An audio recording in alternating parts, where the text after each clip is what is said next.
In 1976, Venezuela was the richest country in Latin America. Oil flowed from the ground like water, filling government coffers with billions of dollars every year. The capital city of Caracas sparkled with modern skyscrapers and luxury shopping centers. Venezuelan families vacationed in Miami and Paris. The bolívar was so strong that Venezuelans had a saying, "It's so cheap, give me two." Today, that same country faces the worst economic collapse in the Western Hemisphere's modern history. Over 7 million Venezuelans have fled their homeland. Those who remain struggle to find basic necessities like food, medicine, and clean water. The currency has lost over 99% of its value. What was once South America's wealthiest nation now depends on international aid to survive. This is the story of how the world's largest oil reserves became a curse instead of a blessing. How political decisions, international pressure, and economic mismanagement transformed a regional powerhouse into a humanitarian crisis. And how the United States gained unprecedented influence over a sovereign nation's economy through sanctions, legal actions, and financial restrictions. Venezuela sits on approximately 300 billion barrels of proven oil reserves. To put that in perspective, that's more oil than Saudi Arabia, Iraq, and Kuwait combined. This black gold lies beneath Venezuelan soil in the Orinoco Belt, a region larger than the state of Florida. For decades, this vast wealth seemed like a guarantee of prosperity for generations of Venezuelans. The discovery of oil in Venezuela dates back to 1914, but it wasn't until the 1970s that the country truly began to harness its petroleum potential. In 1976, President Carlos Andrés Pérez nationalized the oil industry, creating Petróleos de Venezuela, known as PDVSA. This state-owned company would become the foundation of Venezuela's economy and the source of nearly all government revenue. During the oil boom of the 1970s and early 1980s, Venezuela experienced unprecedented growth.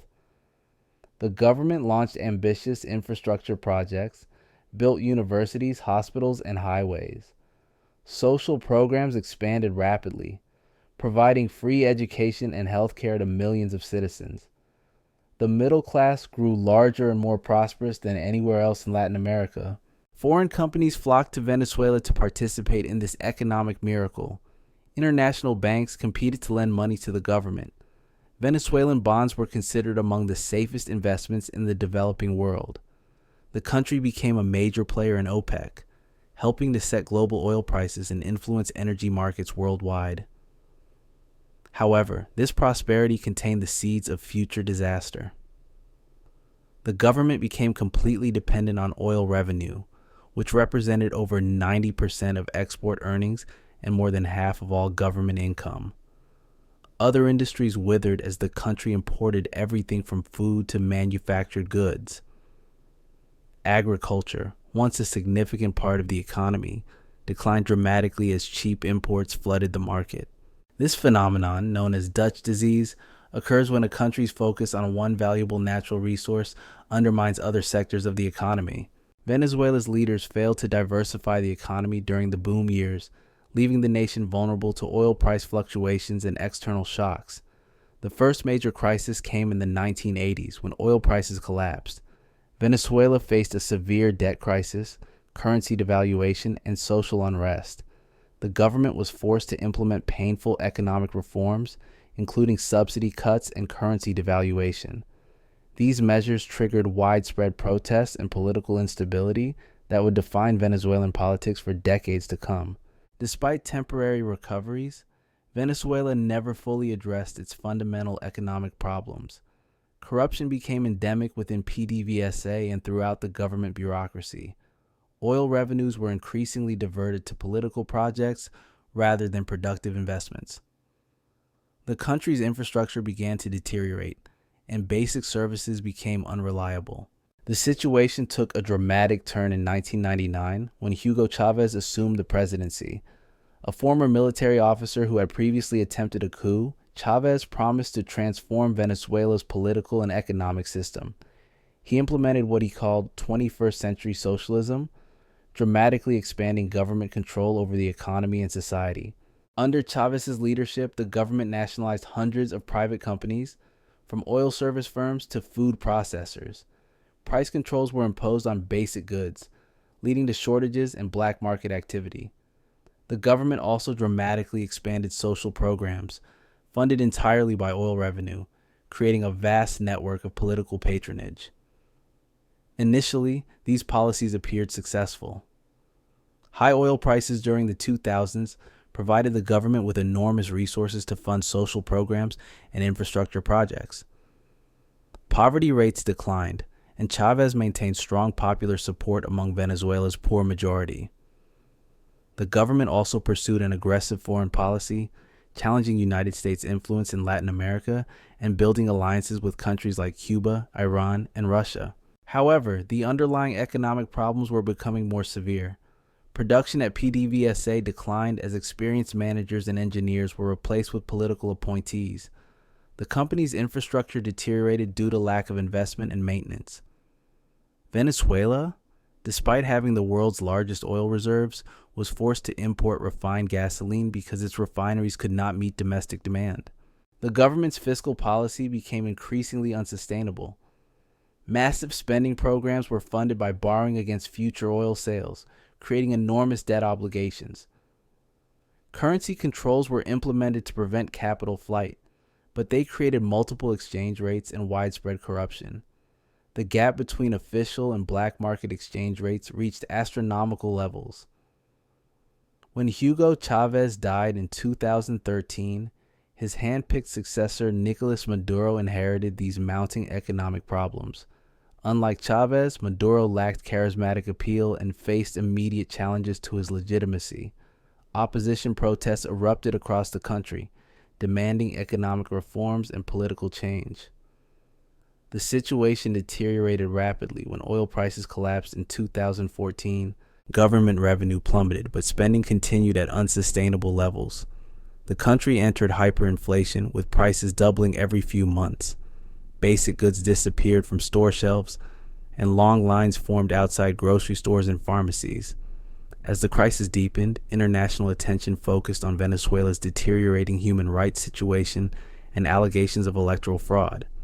The United States began implementing targeted sanctions against Venezuelan officials, freezing their assets and restricting their travel. These measures initially focused on individuals rather than the broader economy. The scope of international pressure expanded dramatically after disputed elections in 2018.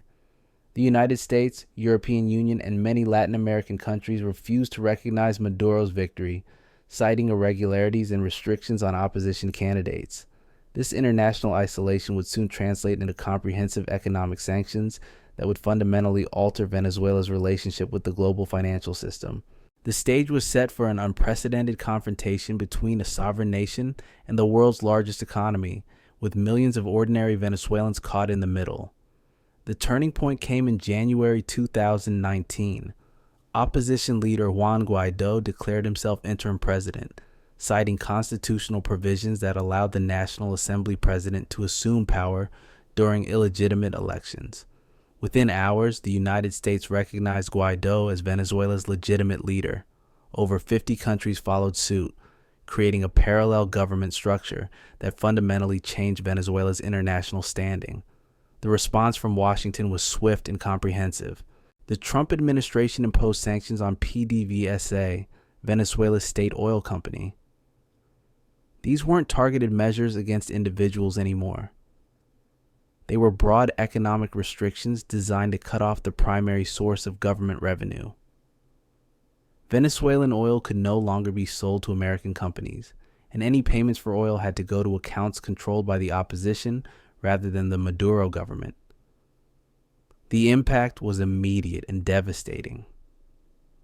Oil production, already declining due to years of mismanagement, collapsed further. Wells that had pumped crude for decades were abandoned. Refineries shut down due to lack of spare parts and technical expertise. Venezuela, sitting on the world's largest proven oil reserves, was producing less oil than it had since the 1940s. But the sanctions went far beyond oil. Venezuelan banks were cut off from the international financial system.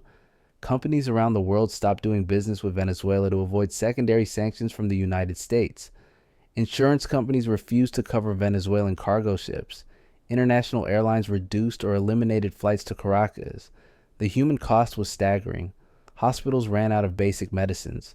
Dialysis machines stopped working because replacement parts couldn't be imported. Cancer patients went without chemotherapy. Diabetics rationed insulin. The infant mortality rate soared as incubators and medical equipment broke down without possibility of repair. Food became increasingly scarce and expensive. The government's response was to implement a rationing system called the Local Supply and Production Committee, known by its Spanish acronym CLAP. These committees, controlled by government supporters, distributed basic food packages to families. Critics argue this system created a new form of social control, as access to food depended on political loyalty. Hyperinflation reached levels not seen since Germany in the 1920s or Zimbabwe in the 2000s. Prices doubled every few weeks. Venezuelans carried backpacks full of cash to buy basic groceries. ATMs ran out of money within hours of being refilled. Many businesses stopped accepting Venezuelan currency altogether, demanding US dollars instead. The exodus began in earnest. Venezuelans walked across borders into Colombia, Brazil, and Ecuador. They sold everything they owned to pay for bus tickets to Peru or Chile. Doctors became street vendors in Bogota. Engineers cleaned houses in Lima. University professors drove taxis in Quito. Over 7 million Venezuelans left their homeland, creating the largest refugee crisis in the Western Hemisphere's modern history. Meanwhile, the legal pressure intensified. In March 2020, the United States Department of Justice announced criminal charges against Nicolas Maduro and 13 other Venezuelan officials. The indictment accused Maduro of leading a drug trafficking conspiracy, working with Colombian guerrilla groups to flood the United States with cocaine. A $15 million bounty was placed on Maduro's head. The charges painted a picture of a government that had become a criminal enterprise. According to U.S. prosecutors, Venezuelan officials provided safe passage for drug flights, protected cocaine laboratories, and used state resources to facilitate narcotics trafficking. The indictment alleged that Venezuelan military and intelligence officials received payments from drug cartels in exchange for protection and logistical support. This legal action was unprecedented in modern international relations. Never before had the United States indicted a sitting head of state from a major oil-producing nation on drug trafficking charges. The move effectively criminalized any international engagement with the Venezuelan government, as foreign officials risked being accused of dealing with indicted criminals. The geopolitical implications were enormous. Countries that had maintained diplomatic relations with Venezuela found themselves in an impossible position.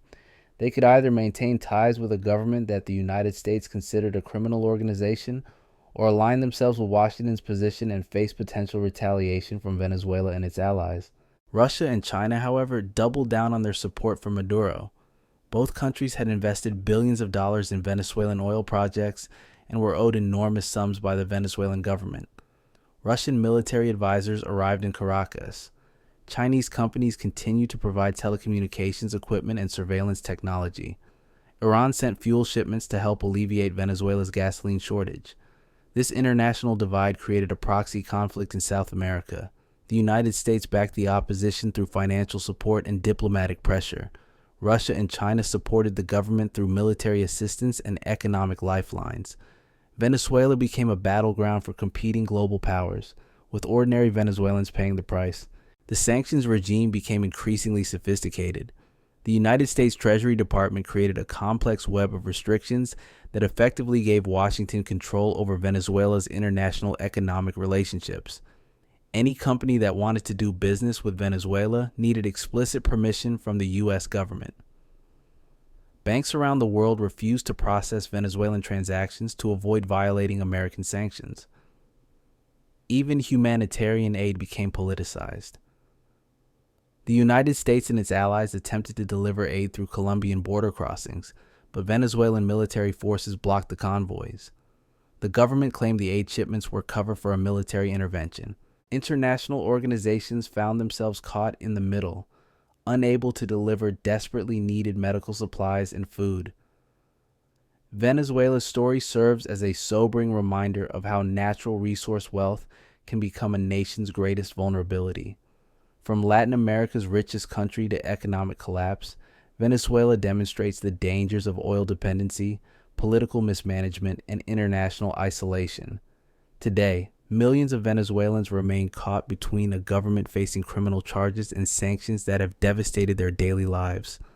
The question remains whether this tragedy could have been avoided through different choices.